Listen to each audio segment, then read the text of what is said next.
Next up, we traveled to Elsie to visit a local coffee shop and find out how COVID-19 has affected them. Today we went to Perx and Pastries in Elsie, Michigan to talk to owner Bonnie Ah about her business. Perx and Pastries was opened by Bonnie Ah in 2017, but like many small businesses this past year, COVID-19 has made a huge impact and we asked her about it. It was devastating at first.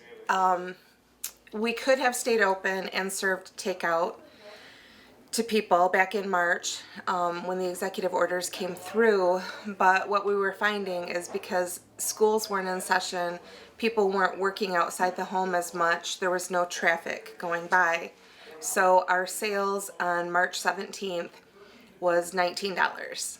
So I knew at that point that closing would be our only option in order to stay somewhat financially viable.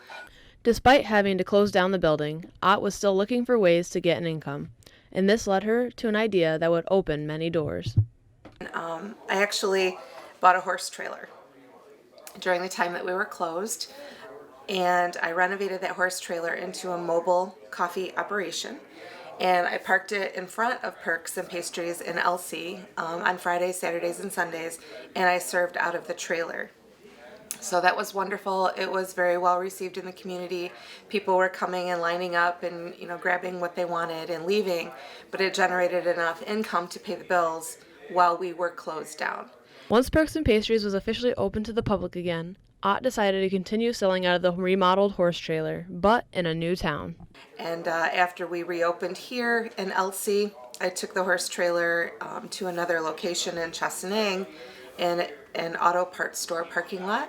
And that's when I was invited to open a second location in Chesaning because people evidently liked my baked goods and my coffee, so that's encouraging. This is Tristin Ziola at Perx and Pastries. Back to you in the studio. Thank you, Tristin. Up next, we are going over the weather for the upcoming week, so stay tuned.